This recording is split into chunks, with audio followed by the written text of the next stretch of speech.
I was sitting on my back patio in Scottsdale, Arizona, enjoying the cool February evening with my propane patio heater glowing warmly beside me, when I heard the unmistakable sound of heels clicking aggressively across pavement. It was Sharon Hendricks, the HOA president, and she was power walking toward my house like a woman on a mission to ruin someone's day. That someone was clearly me. Oliver Carlson, she shrieked before she even reached my property line. I sighed and set down my beer, already knowing this wasn't going to be a pleasant conversation. Sharon had been a thorn in my side since I moved into the Desert Vista community 6 months ago. She was one of those women who seemed to think that being HOA president gave her jurisdiction over every blade of grass, every paint color, and apparently every source of heat in the neighborhood. "Evening, Sharon," I called out, trying to keep my voice neutral. "What can I do for you?" She stopped at the edge of my patio, her perfectly manicured hand clutching her phone like it was a weapon. Sharon was in her late 40s, with that particular haircut that seemed to be standard issue for women who demanded to speak to managers.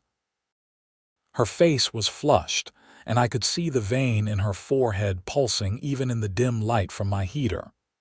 "What can you do for me? What can you do for me?" she repeated, her voice climbing an octave with each word. "You can turn off that death trap immediately." "Do you have any idea how dangerous those propane heaters are? You're going to burn down the entire neighborhood." I blinked at her, genuinely confused. "Sharon, it's a standard patio heater. Thousands of people use them. It's perfectly safe and completely legal." "I don't care if it's legal or not.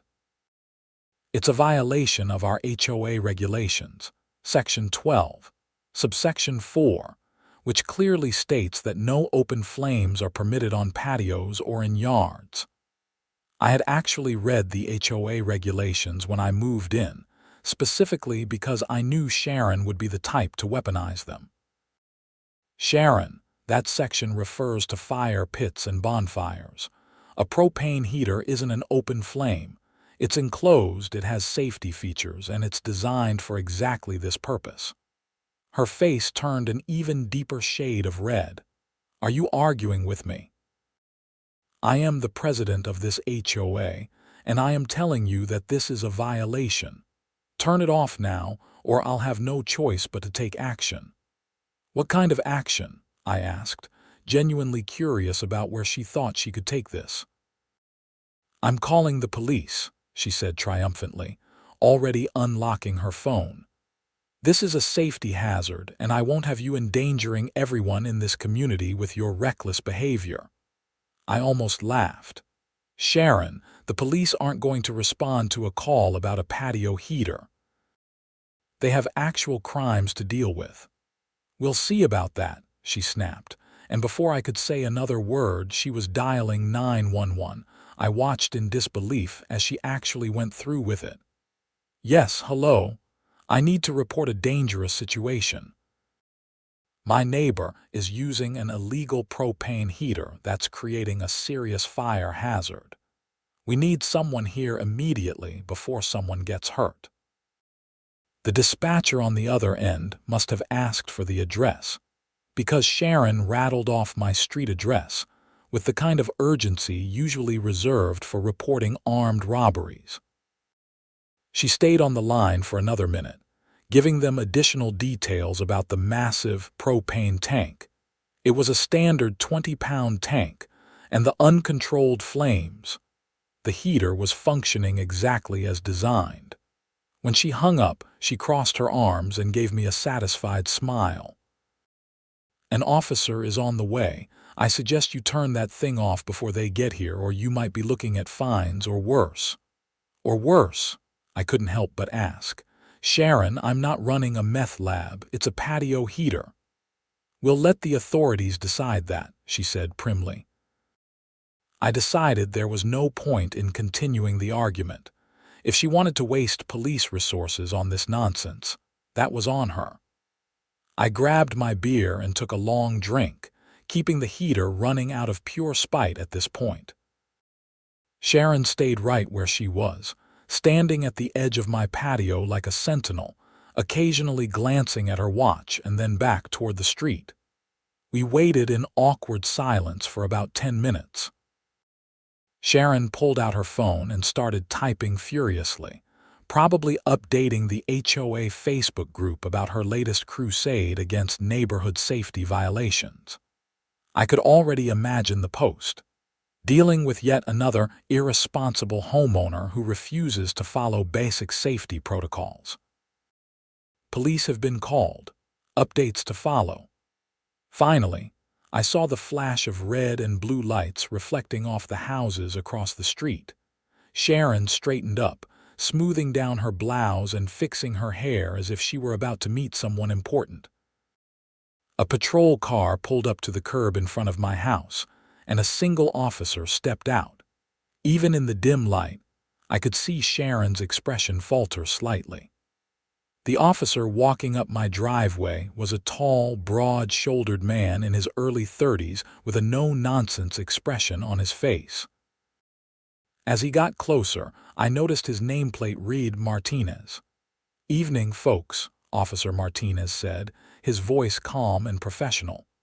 "I got a call about a propane heater." Sharon immediately launched into her prepared speech. "Yes, officer, thank you so much for coming. This resident," she pointed at me dramatically, "is using an extremely dangerous propane heating device that violates our HOA regulations and poses a serious threat to the entire community. I've asked him repeatedly to turn it off, but he refuses to comply." Officer Martinez looked from Sharon to me, then to the heater sitting peacefully on my patio, radiating warmth. He walked closer, examining it carefully. I watched as something like recognition crossed his face, followed by what might have been amusement, though he kept his professional demeanor. "Madam," he said slowly, turning back to Sharon, "can you tell me specifically what the danger is here?" Sharon seemed taken aback that he wasn't immediately hauling me off to jail.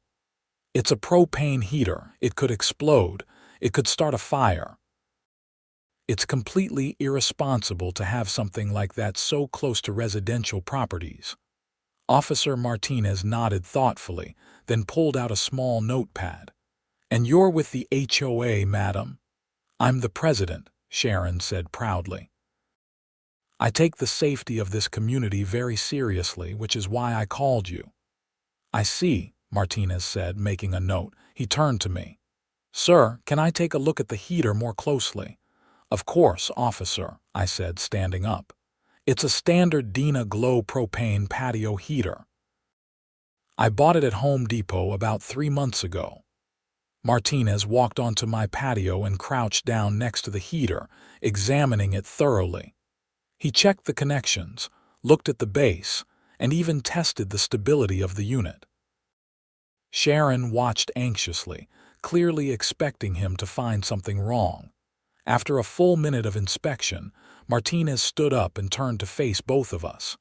There was definitely a hint of amusement in his eyes now. "Madam, I'm going to be straight with you.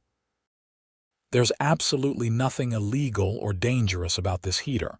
It's a standard patio heater that's being used exactly as intended." Sharon's mouth fell open. But it's propane. It could explode." "Madam, propane patio heaters are extremely common and perfectly legal. I actually use the exact same model on my own patio at home." He gestured to the heater. "Same brand, same size, everything. My wife and I use it at least 3 times a week during the winter months." The look on Sharon's face was priceless. Her expression cycled through disbelief, confusion, and then anger in rapid succession. "That can't be right. Are you telling me that the police use dangerous equipment in their own homes?" Martinez's professional demeanor cracked slightly, and I saw him suppress a smile. "Madam, it's not dangerous equipment. It's a patio heater. They're sold in every home improvement store in America. They have multiple safety features including an auto shutoff if they tip over, a pilot light safety system, and they're designed to be used in exactly this way. But the HOA regulations, Sharon started.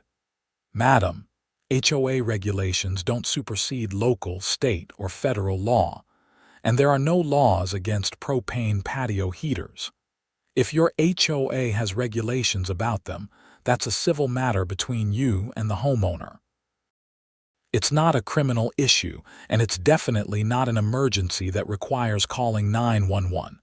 Sharon's face was now approaching purple. So you're not going to do anything? There's nothing to do, Martinez said firmly.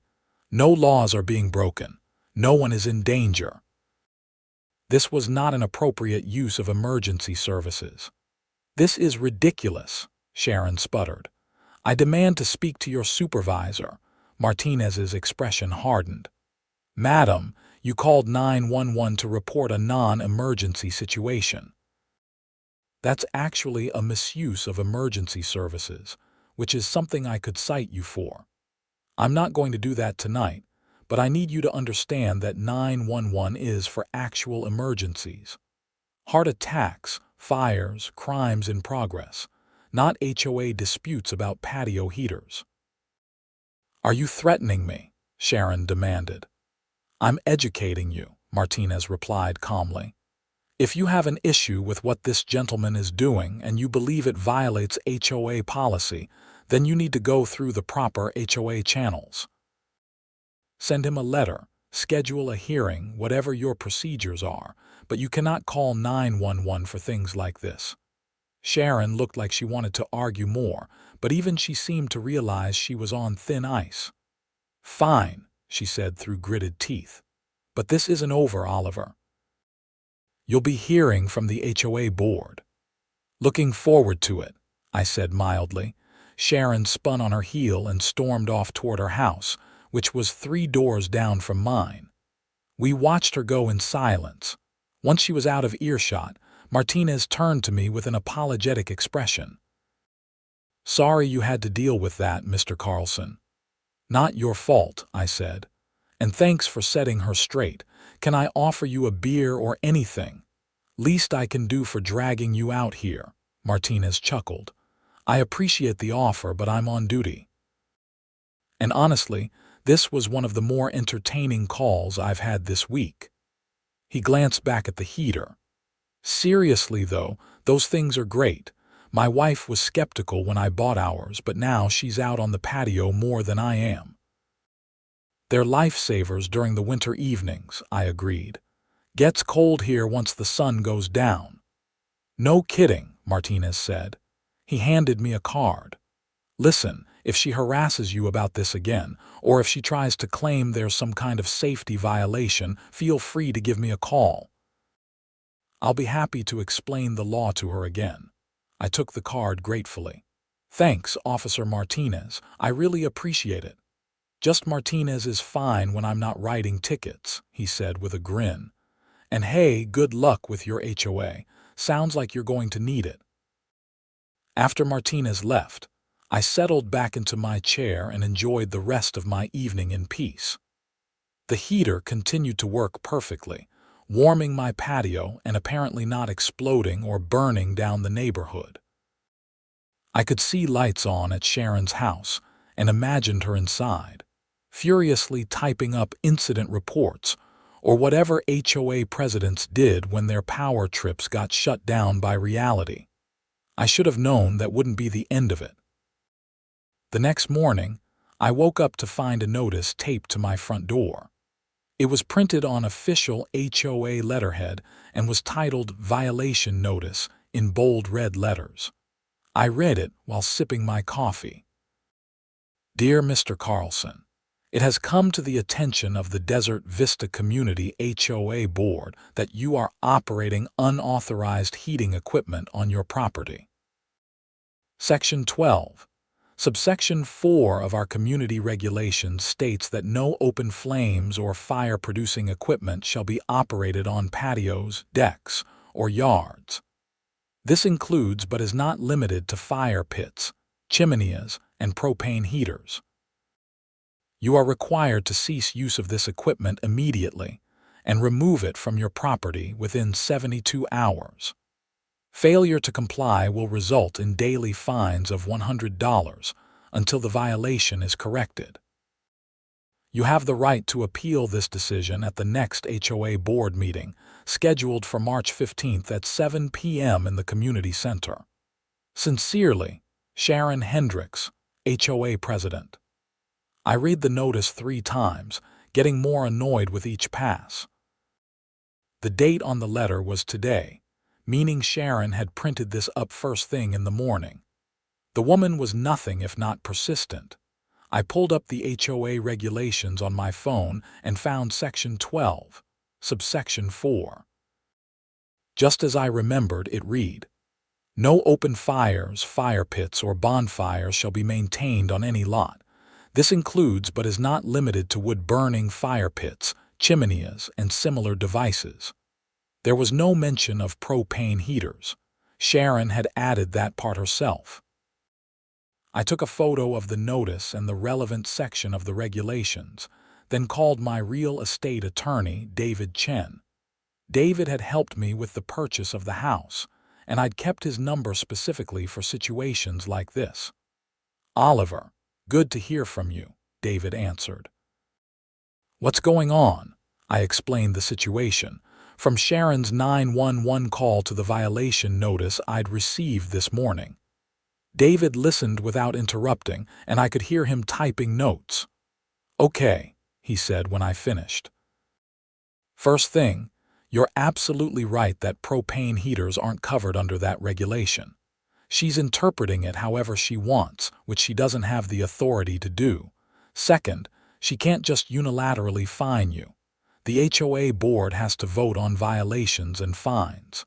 So what do I do?" I asked. "Send her a written response. Keep it professional but firm. Cite the exact language of the regulation and point out that your heater isn't included. Reference the police visit and Officer Martinez's assessment. Tell her you're not removing the heater and that you're not paying any fines. Then show up to that board meeting in March prepared to defend your position." "Will that be enough?" I asked. "Probably not," David admitted. "People like Sharon don't back down easily, but it establishes your position clearly. If she tries to actually enforce these made-up fines, we can fight it. HOAs have to follow their own rules, and she's not doing that." I thanked David and spent the next hour crafting a response letter. I kept it factual and professional, even though I wanted to tell Sharon exactly where she could stick her violation notice. I printed 2 copies, kept one for my records, and walked down to Sharon's house to deliver the other. Sharon answered the door in a designer workout outfit that probably cost more than my monthly utilities. Her expression soured immediately when she saw me.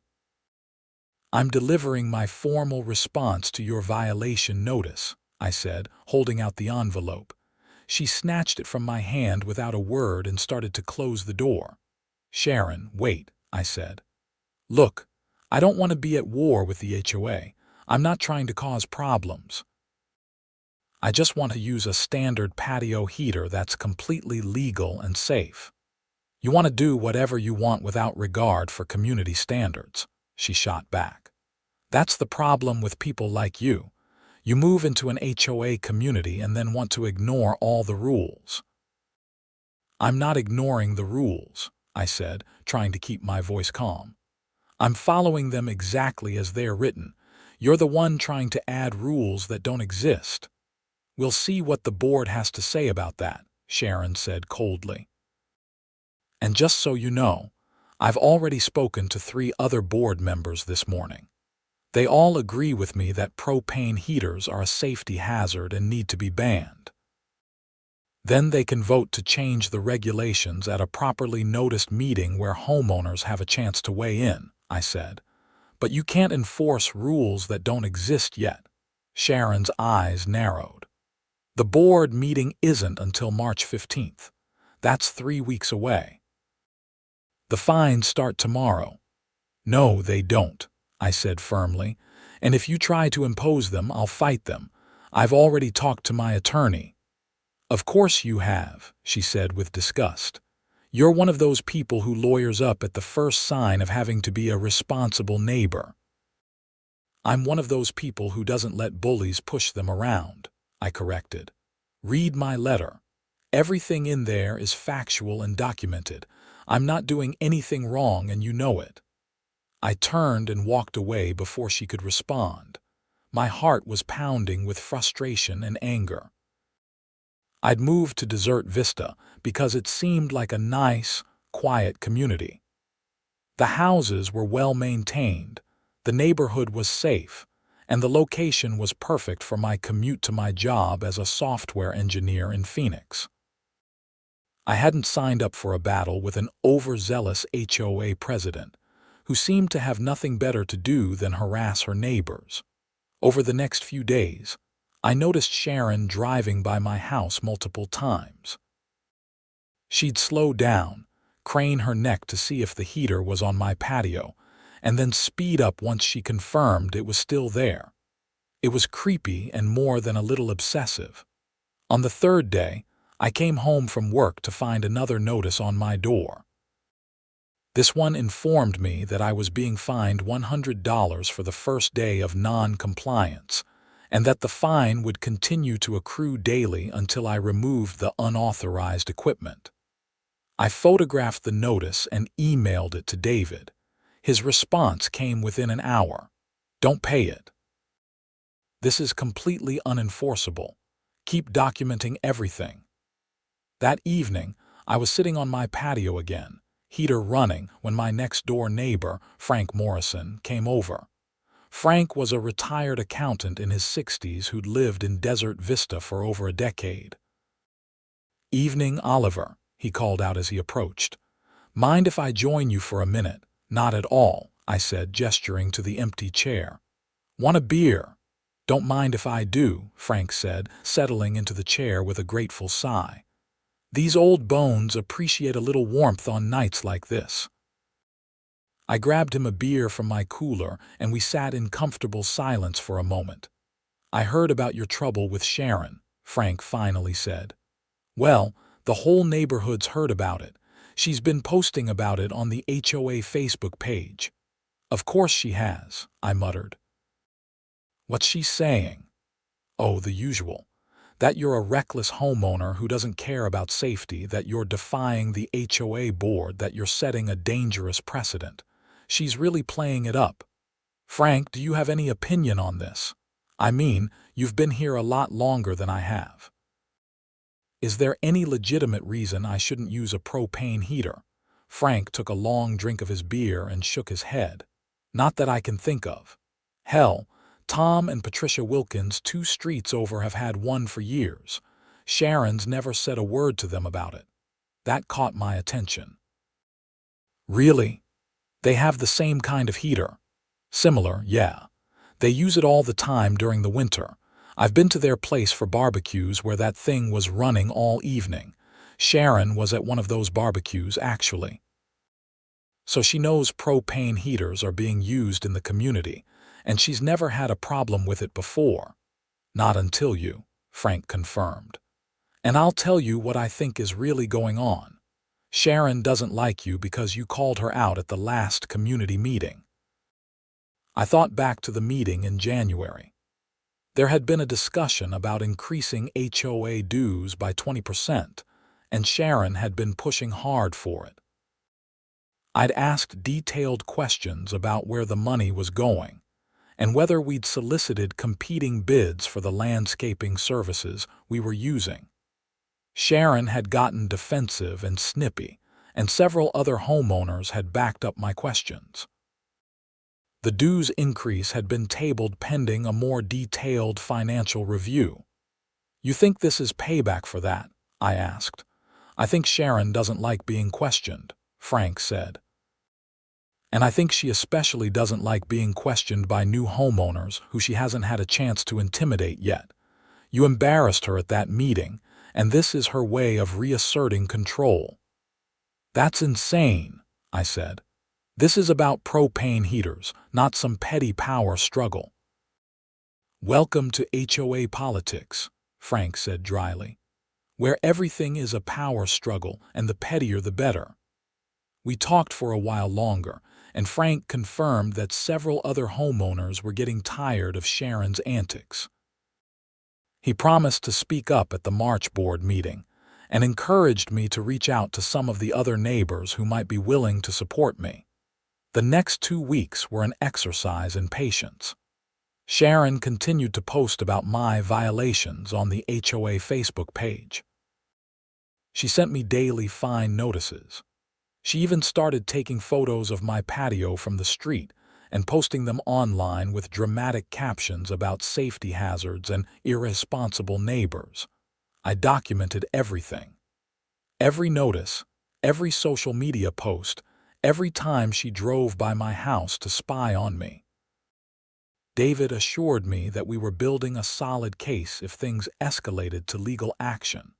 I also reached out to some of my neighbors. Frank introduced me to several longtime residents who were fed up with Sharon's authoritarian approach to running the HOA. Tom and Patricia Wilkins confirmed that they'd been using their propane heater for 3 years without any issues. They even came over to look at mine and verify it was basically identical to theirs. "Sharon's never said a word to us about ours," Patricia said, shaking her head. "This is absolutely about her not liking you, not about the heater." As the board meeting approached, I prepared my presentation. I printed copies of the HOA regulations with the relevant sections highlighted. I compiled photos of propane heaters being used at other properties in the community, including the Wilkins house. I had Officer Martinez's card and a written statement he'd agreed to provide about the safety and legality of patio heaters. I even pulled up the product safety information from Dina Glow's website showing all the safety features and certifications. The night before the meeting, David called me with some additional advice. "Remember, stay calm and professional. Don't let Sharon bait you into an argument. Present your facts, answer questions clearly, and let the evidence speak for itself. The other board members aren't stupid. They'll see what's going on." "What if they side with her anyway?" I asked. "Then we escalate, but I don't think it'll come to that." HOA boards generally don't like making decisions that are clearly unsupportable. It opens them up to liability. The community center was packed when I arrived on March 15th. Apparently word had gotten around that there was going to be some drama, and people had turned out to watch. I recognized most of the faces from around the neighborhood, including Frank, Tom, and Patricia, and several others who'd expressed support for me. Sharon was already seated at the front table with the other 4 board members. There was Richard Torres, a real estate agent in his 50s who served as vice president. Next to him was Michelle Sanders, the secretary, a middle-aged woman who owned a local boutique. Then there was Gary Chen, the treasurer, a serious-looking man in his 40s who worked in finance. The last member was Jennifer Palmer, a young attorney in her early 30s who'd recently joined the board. Sharon called the meeting to order with a sharp rap of her gavel. They went through the standard business first, approving the minutes from the last meeting and reviewing the financial report. I noticed Sharon kept glancing at me during all of this, her expression smug. Finally, we reached the agenda item about violations and fines. "We have one matter to address this evening," Sharon announced. "A violation regarding the use of unauthorized and dangerous equipment by a resident at 4523 Desert Bloom Drive." "That would be me," I said, standing up. "Oliver Carlson." "Yes, Mr. Carlson," Sharon said with false sweetness. "You've been notified multiple times about the propane heater you're operating on your property in violation of our community regulations. You've also been assessed daily fines for non-compliance. The board needs to decide how to proceed with this matter." "I'd like to address the board," I said. Sharon looked like she wanted to refuse, but Richard spoke up. "Of course, Mr. Carlson. Please, come forward." I walked to the front of the room and handed out the packets I'd prepared to each board member. "I've compiled information that I think is relevant to this situation. First, I want to be clear that I'm not violating any HOA regulations. Section 12, subsection 4, which Sharon cited in her violation notice, prohibits open fires, fire pits, and bonfires. It does not mention propane heaters. Because propane heaters are inherently understood to be included in fire-producing equipment," Sharon interrupted. "Sharon, let him finish," Jennifer Palmer said quietly. She was flipping through the packet I'd provided, her expression thoughtful. "Thank you," I said. "As you can see in the documentation, propane patio heaters are not fire-producing equipment in the traditional sense. They're enclosed heating systems with multiple safety features. They're sold in every major retailer and are legal in all 50 states for residential use. I've included the safety specifications from the manufacturer." "That doesn't matter," Sharon said. "They're still dangerous. Actually, when the police responded to Sharon's 911 call about my heater," I paused as several board members' heads snapped up. Clearly, Sharon hadn't told them that part. "Officer Martinez confirmed that there's nothing dangerous or illegal about these heaters. In fact, he uses the exact same model at his own home. I have a written statement from him in your packet."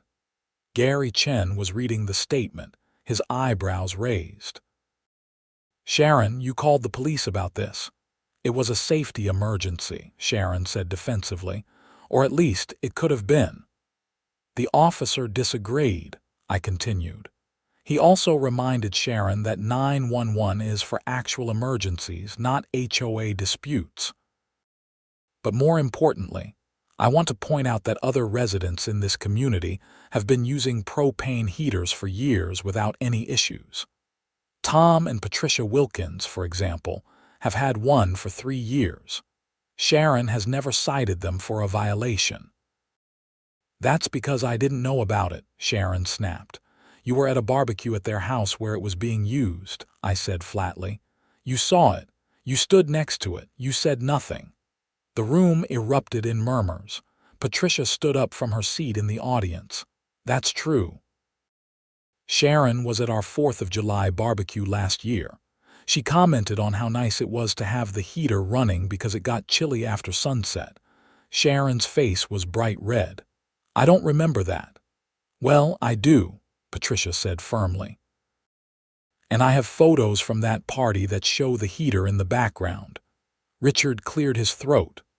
"Mr. Carlson, you said you've been assessed fines. How much are we talking about?" "Sharon sent me notices for $100 per day for 11 days, I said. "That's $1,100 in total." "I haven't paid any of it because the fines are based on a violation that doesn't exist." Michelle Sanders spoke up for the first time. "Sharon, did the board vote to approve these fines?" "I didn't think that was necessary," Sharon said stiffly. "I'm the president. I have the authority to enforce violations." "Not without board approval, you don't," Gary said, frowning. "That's in our bylaws." Jennifer Palmer was making notes. "I have to agree with Mr. Carlson that the regulation he's being cited for doesn't appear to cover propane heaters. The language is very specific about open fires and fire pits. If we want to regulate propane heaters, we need to amend the regulations through the proper process." "Exactly," I said. "And that process requires notice to all homeowners and the opportunity for input. You can't just retroactively create rules and enforce them." Sharon was looking increasingly cornered. "The spirit of the regulation clearly encompasses all fire-producing equipment." "The spirit doesn't matter," Jennifer said firmly. "The actual language matters. That's basic contract law, which is what HOA regulations are. If the language doesn't cover something, we can't enforce it as if it does." Richard looked around at the other board members.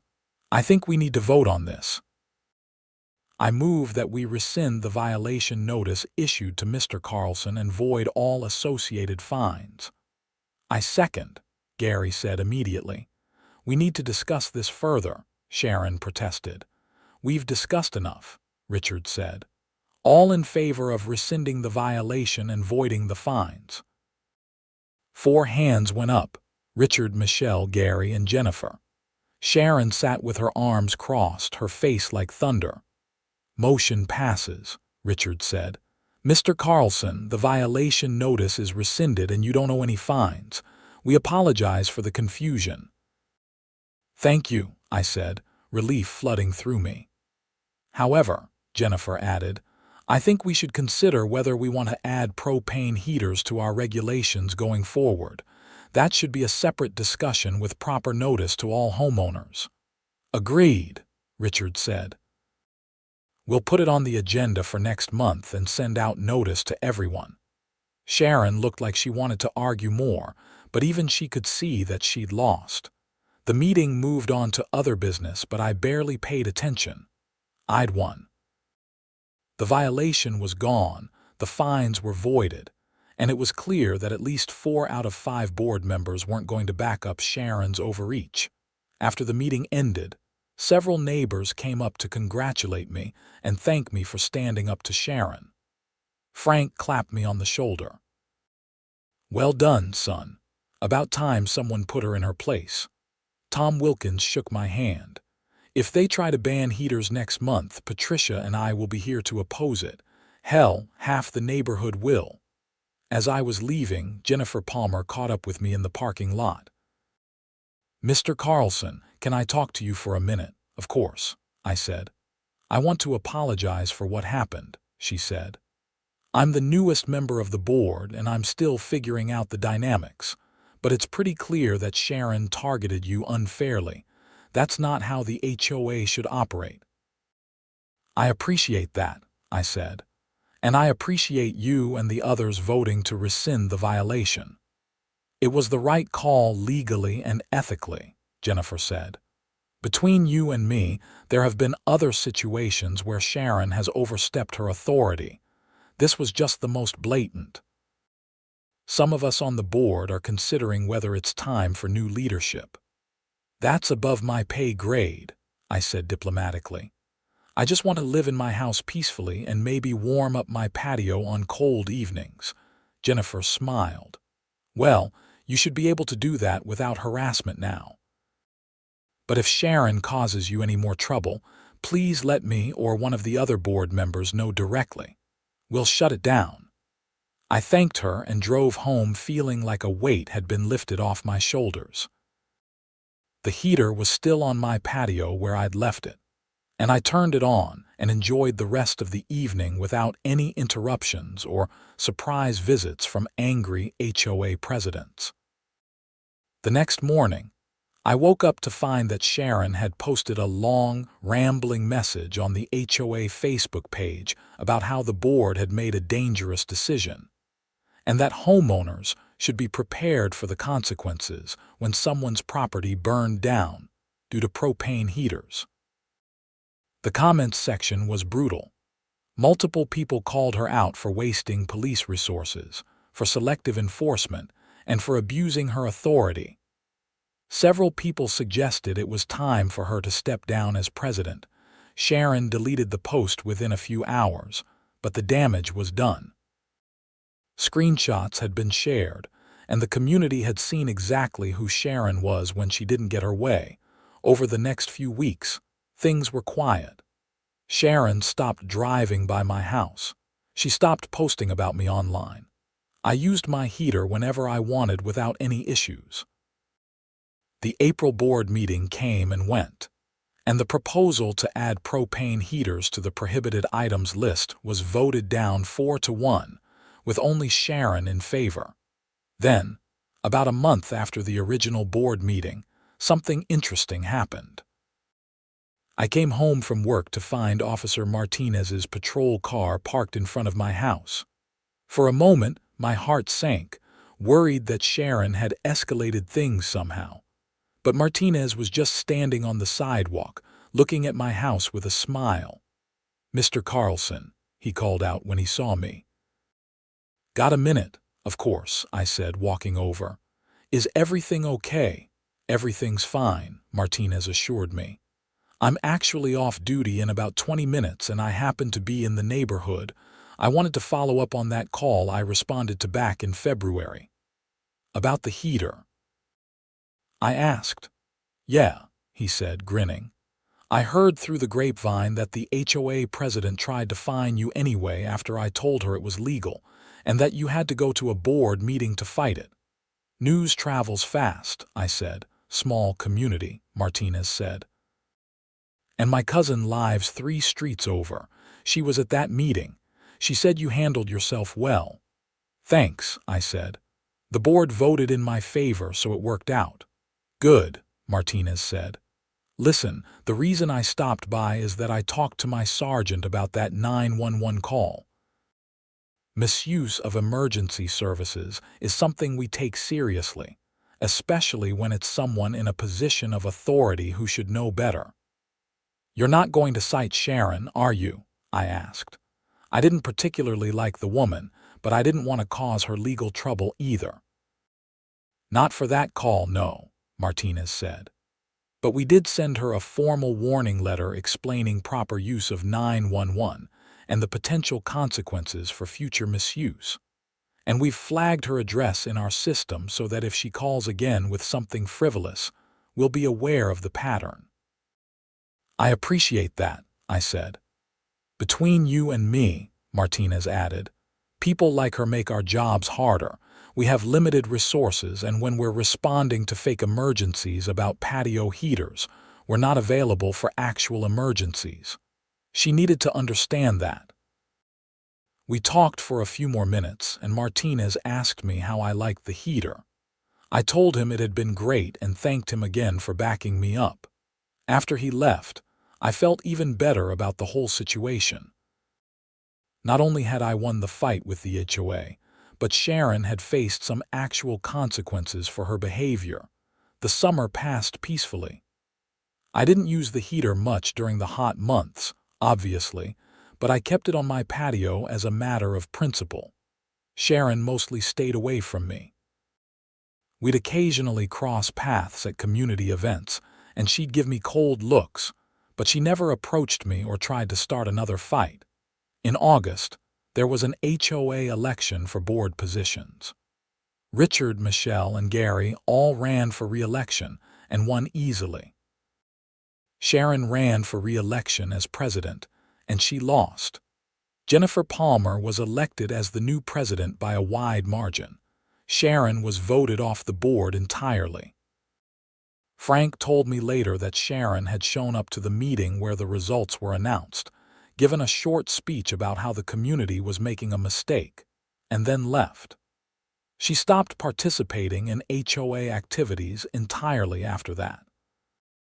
The new board under Jennifer's leadership was much more reasonable. They focused on actual community issues like maintaining common areas, organizing social events, and ensuring the neighborhood was well kept. They didn't spend their time harassing homeowners over imaginary violations. As fall approached and the evenings got cooler again, I started using my heater regularly. One Saturday evening in October, I was sitting on my patio with a few friends, the heater glowing warmly, when I noticed Tom and Patricia walking by with their own heater loaded on a dolly. "What's going on?" I called out. "We're taking our heater to the community center," Patricia explained. "Jennifer asked if anyone had one for the Halloween party tomorrow night. Apparently yours gave her the idea that we could do an outdoor seating area for the adults while the kids do their trick-or-treating route." "That's a great idea," I said. "Want me to bring mine too, would you?" Patricia asked. "That would be perfect. We're setting up on the patio behind the community center." The next evening, I loaded my heater into my truck and drove it over to the community center. The Halloween party was a big success. The kids loved the decorated trick or treat trail that the activities committee had set up, and the adults appreciated having a warm, comfortable place to hang out. My heater and the Wilkins heater kept everyone comfortable as the temperature dropped after sunset. Jennifer came over at one point to thank me. This was a great addition to the party. I can't believe we never thought of it before. Well, it was a controversial topic for a while, I said with a smile. Jennifer laughed. That's one way to put it. You know, that whole situation with Sharon was actually eye-opening for a lot of us. We realized how much the HOA had become about control instead of community. We're trying to change that. I've noticed, I said, and I appreciate it.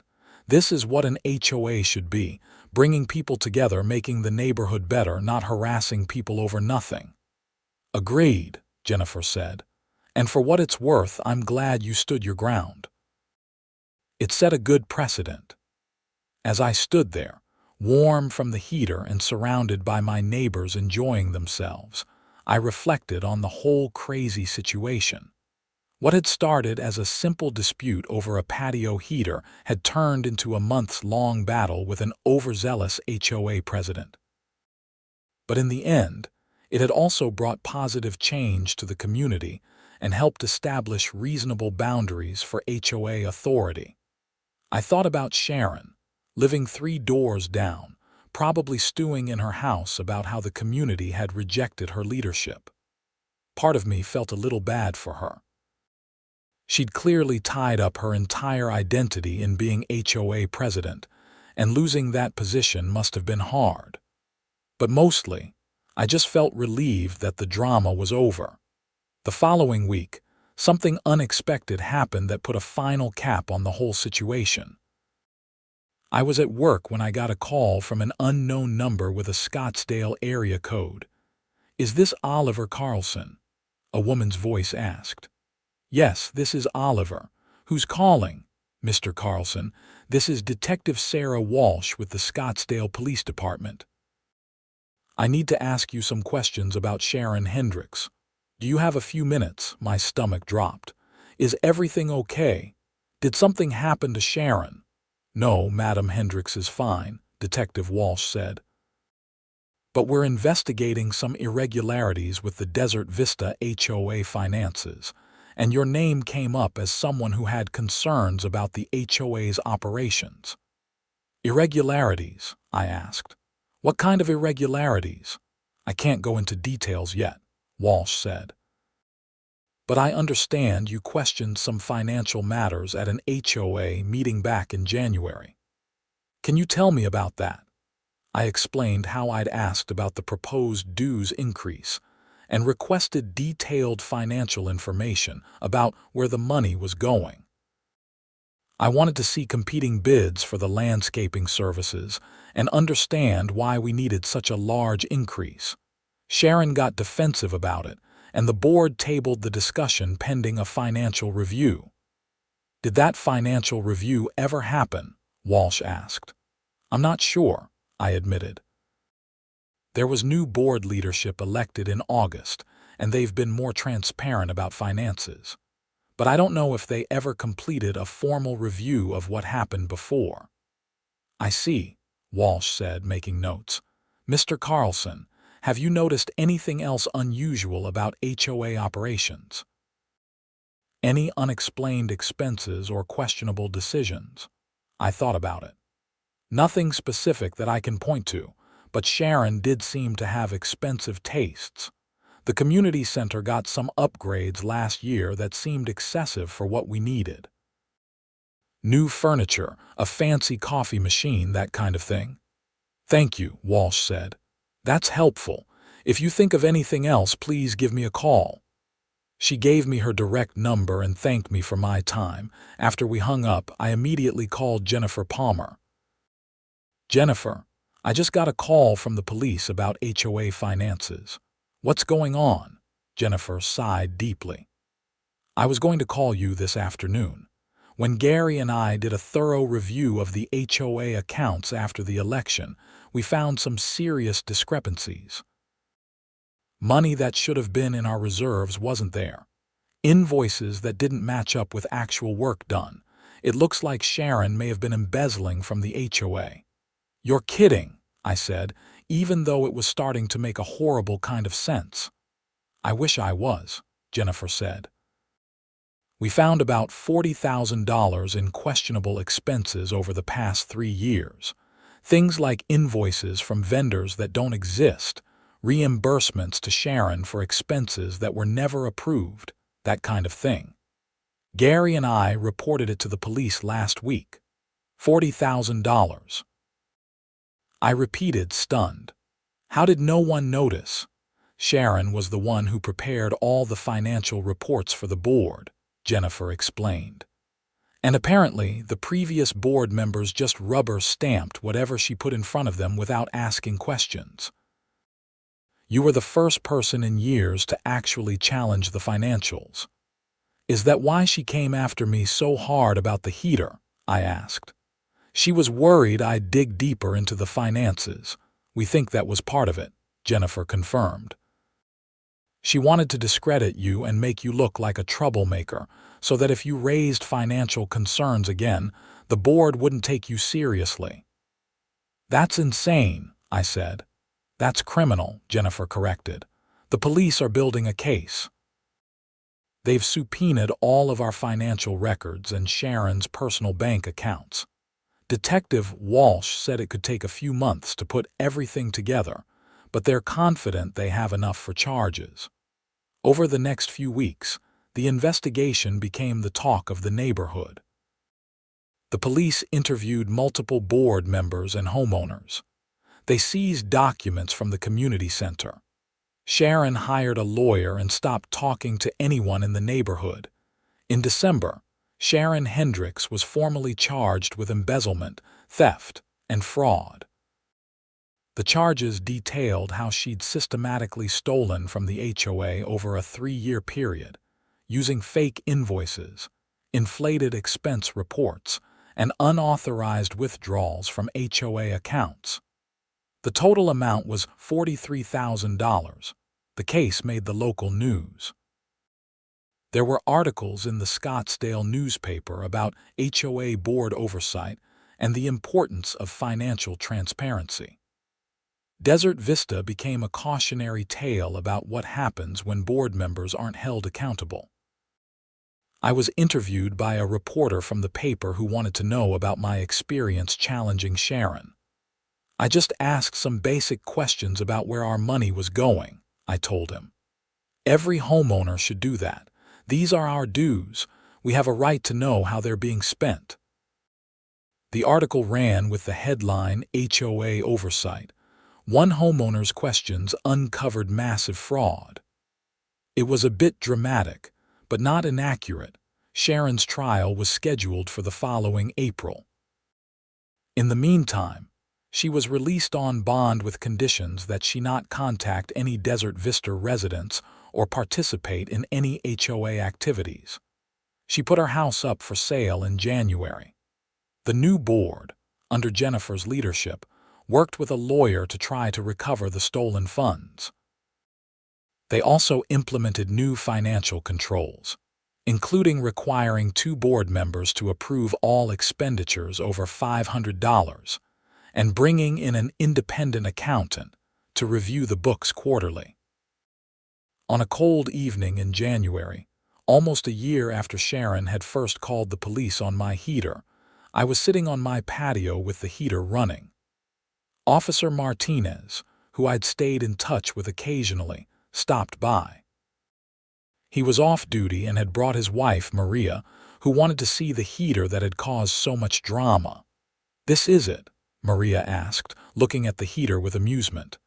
"This is what that crazy woman called 911 about." "That's it," I confirmed.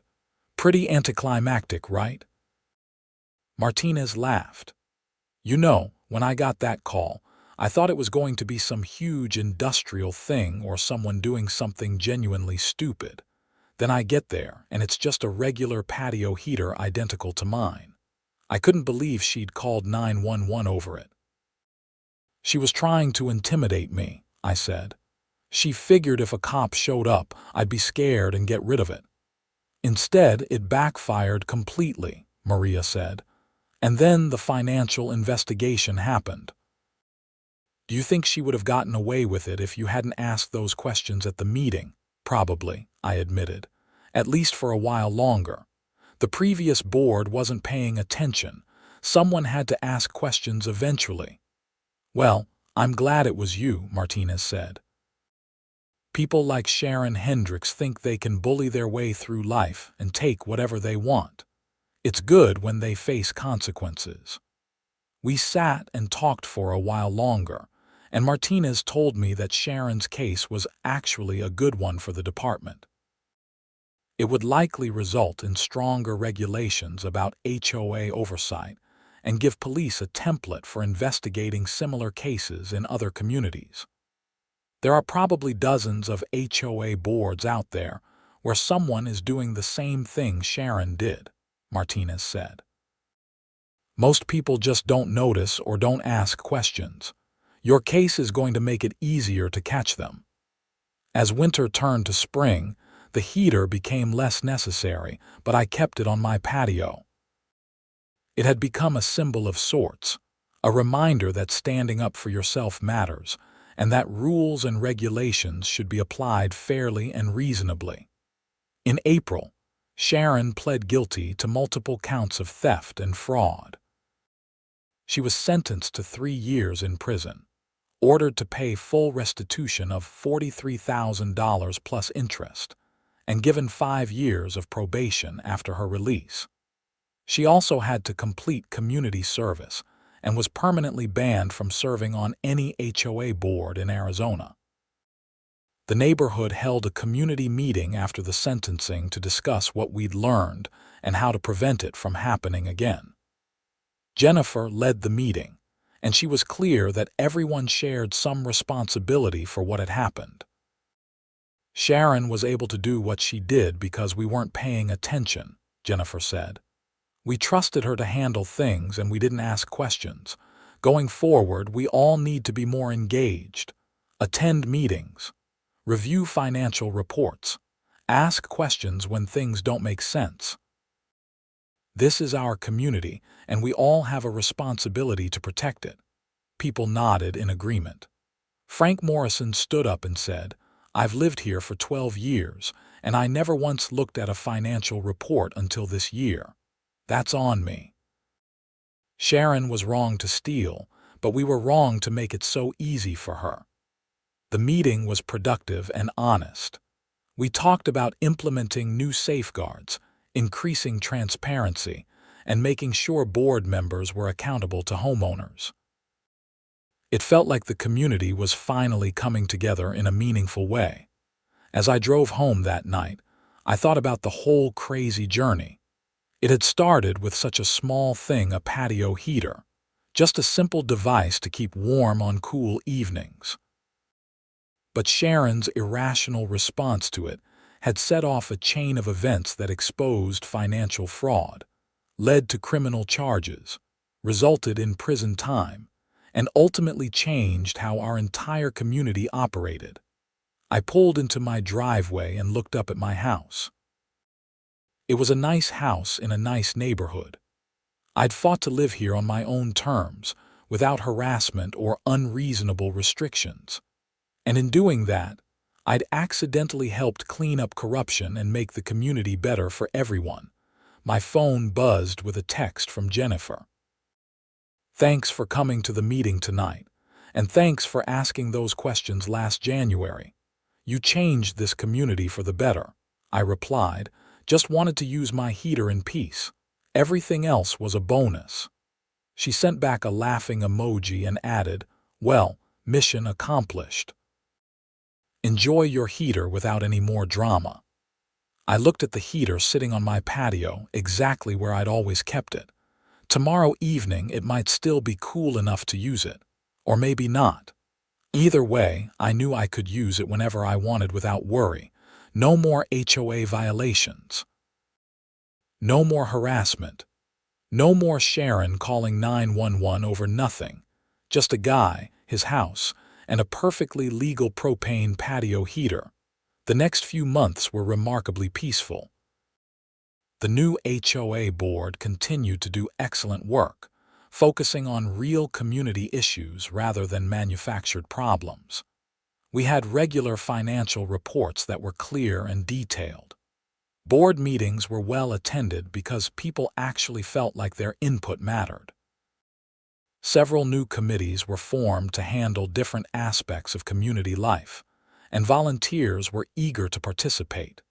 In June, Tom and Patricia Wilkins invited me over for a barbecue. It was a warm evening, so we didn't need the heaters, but Tom had set his out on the patio anyway. "It's become a conversation piece," he explained with a grin. "Everyone who comes over wants to hear the story about how Sharon tried to ban them and ended up going to prison." "I don't think the heater is why she went to prison," I said, laughing. "No, but it's part of the story," Patricia said. "If she hadn't been so obsessed with getting rid of your heater, she might have kept flying under the radar with the embezzlement. Her need to control everything is what brought her down." "Pride comes before a fall," Tom added. "Sharon thought she was untouchable. She thought she could do whatever she wanted because no one would challenge her. You proved her wrong." Later that evening, as I was helping clean up, Jennifer Palmer stopped by. She'd been invited to the barbecue too, and we ended up talking about how different the community felt now. "You know what I've noticed," Jennifer said. "People actually like living here now. Before, there was always this undercurrent of tension. Everyone was worried about getting a violation notice or being called out at a meeting for some minor thing. Now people feel like they can actually enjoy their homes." "That's what it should have been all along," I said. "HOAs are supposed to maintain property values and handle shared spaces, not micromanage everyone's lives." "Exactly," Jennifer agreed, "and I think we've finally found that balance. We're enforcing the important rules, the ones that actually matter, and letting go of the petty stuff." As summer progressed, the community continued to thrive. The landscaping looked great because the board had actually solicited competitive bids and hired a better service for less money than Sharon had been paying her mysterious vendor. The community pool was well maintained and became a hub of activity. Social events were well attended and fun. In August, there was a community-wide garage sale. I set up in my driveway with some items I'd been meaning to get rid of, and I was surprised by how many neighbors stopped by just to chat. People I'd never really talked to before introduced themselves and thanked me for standing up to Sharon. "You're the heater guy," one neighbor, David, said with a smile. "My wife and I were following that whole drama on Facebook. It was better than reality TV." "I'm glad I could provide entertainment," I said dryly. "No, seriously," David said. "You did something most people wouldn't do. You stood up for yourself even when someone in authority was trying to bully you. That takes guts." As he walked away, I thought about what he'd said. I hadn't thought of myself as particularly brave. I'd just been annoyed at being told I couldn't use a perfectly legal heater on my own property.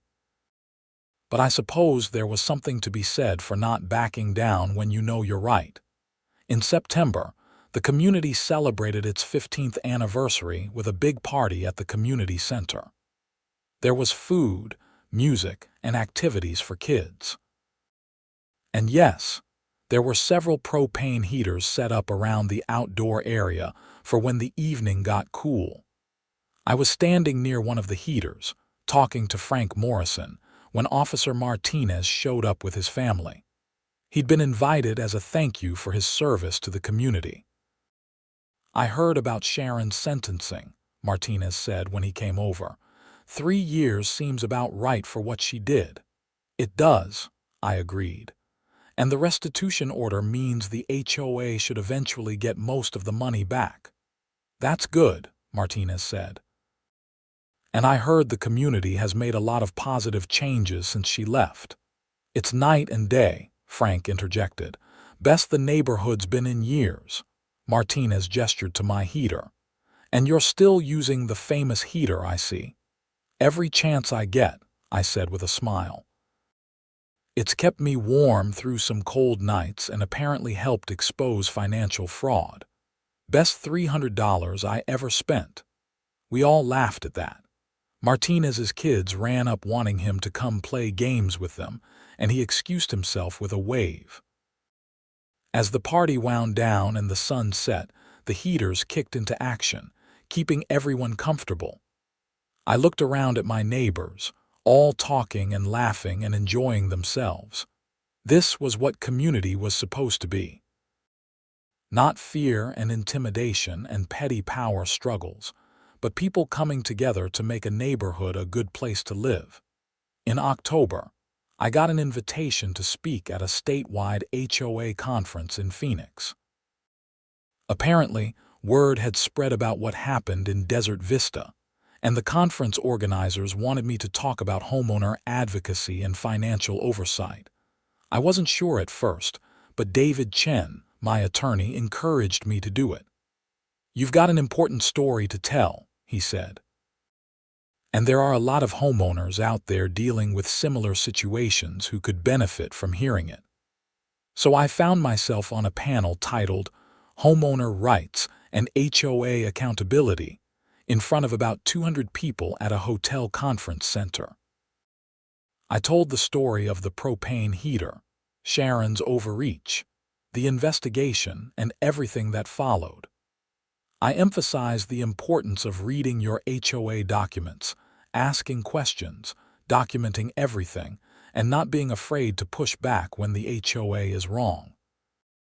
During the Q&A session, a woman raised her hand. "What would you say to someone who's afraid to challenge their HOA because they don't want to make waves?" I thought about it for a moment. I'd say that sometimes making waves is necessary. If you're not doing anything wrong, and the HOA is overstepping its authority, then you have every right to stand up for yourself. And more often than not, you'll find that other homeowners support you. Sharon had been bullying people in my neighborhood for years, but no one said anything because they didn't want to be targeted. Once one person stands up, others will too. Another man asked, "What if you challenge the HOA and they retaliate? Document everything," I said firmly. "Every notice, every fine, every interaction.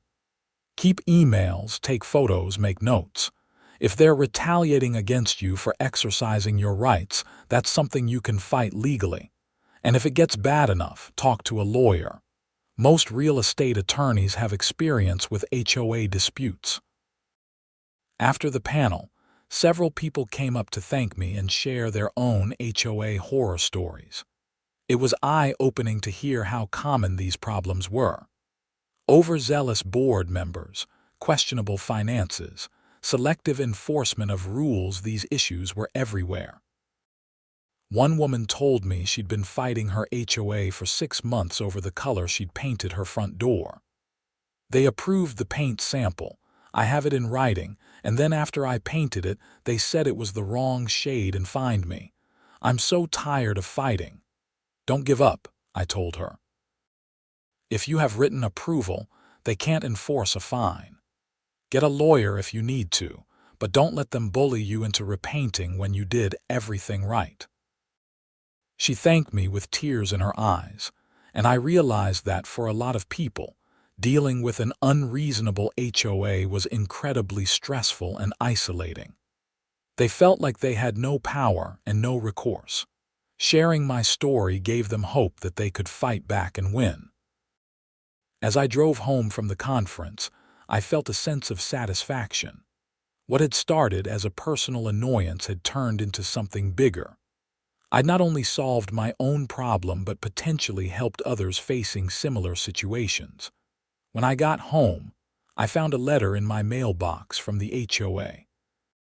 For a split second, old anxiety flared up. Then I remembered that Sharon was gone and Jennifer was president now.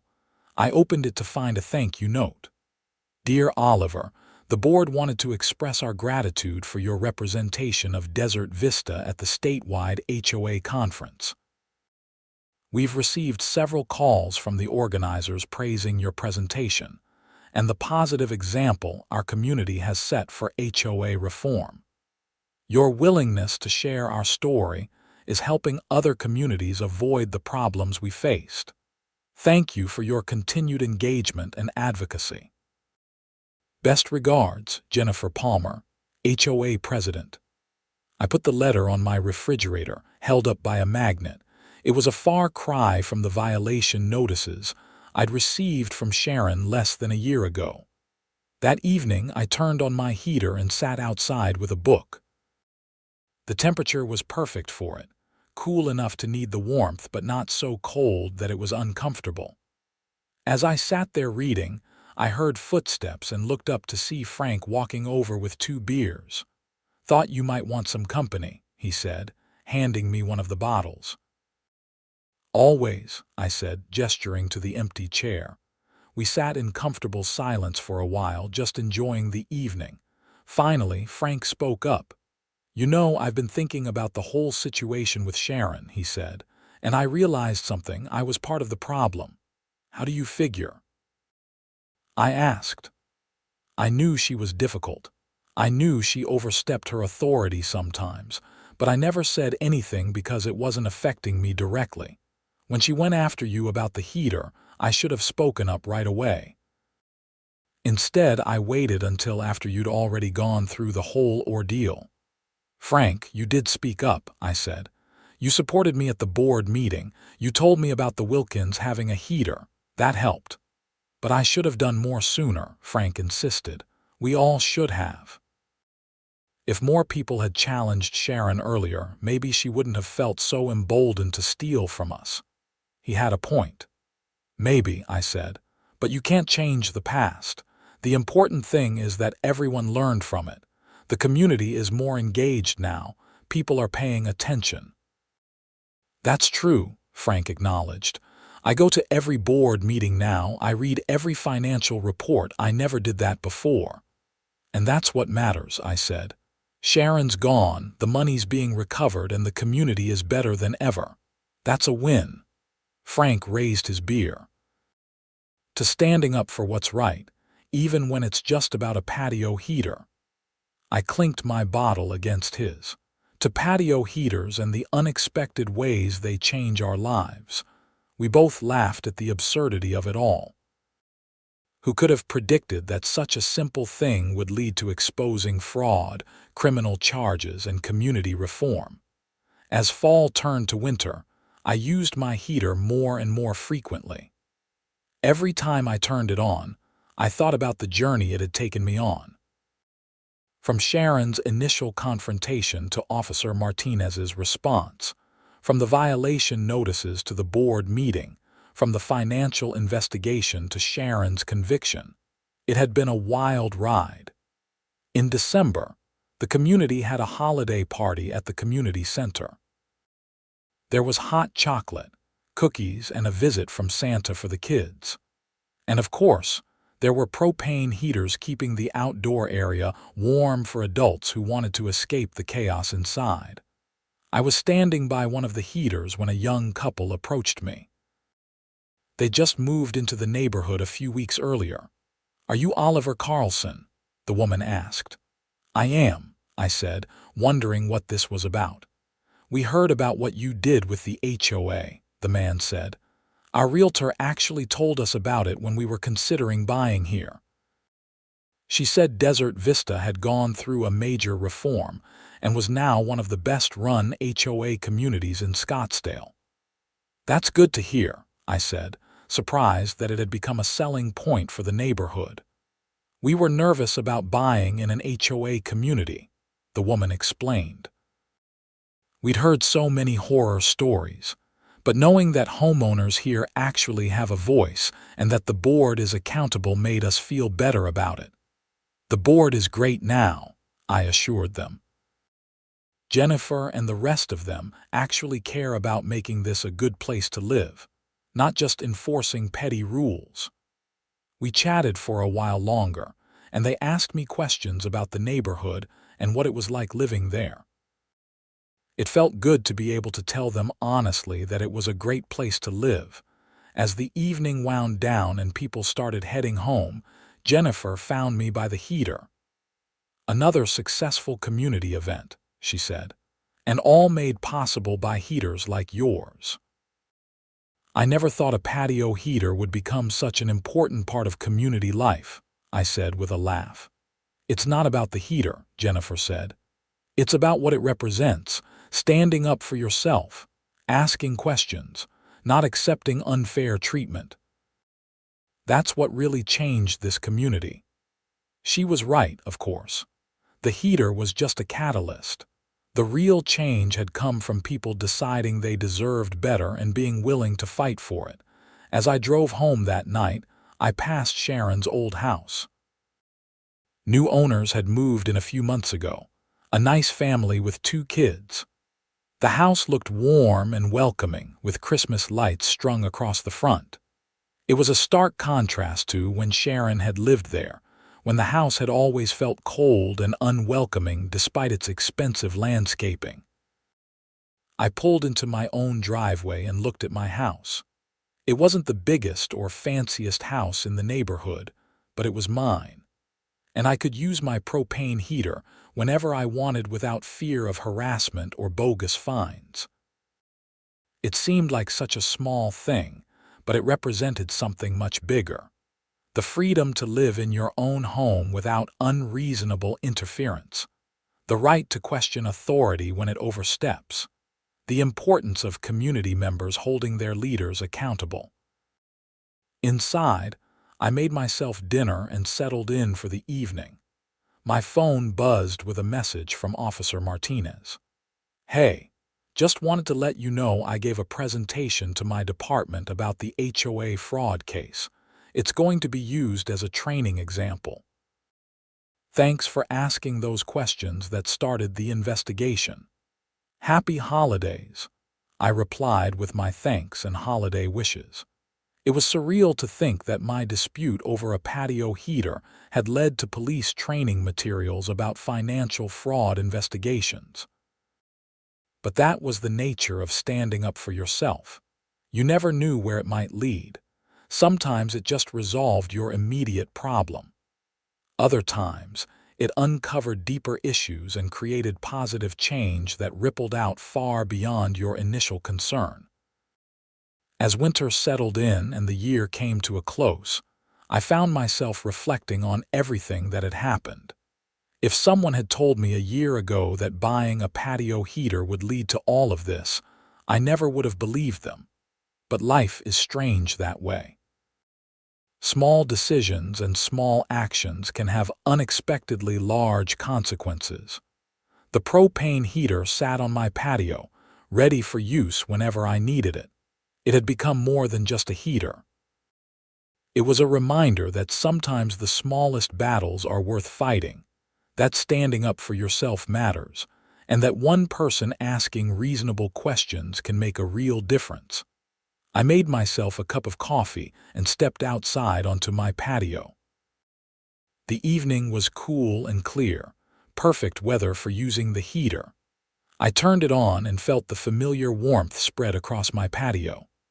As I sat down with my coffee, I looked up at the stars and smiled. This was exactly what I'd wanted all along. Just a peaceful evening on my own patio, warmed by my propane heater, living in a community that functioned the way it should. It had taken a fight to get here, but it was worth it. And if another HOA Karen ever tried to tell me I couldn't use my heater again, well, I knew exactly what to do. I had my documentation, my attorney's number, and most importantly, I had the knowledge that standing up for yourself works. But somehow, I didn't think that would be a problem anymore. Desert Vista had learned its lesson. We all had.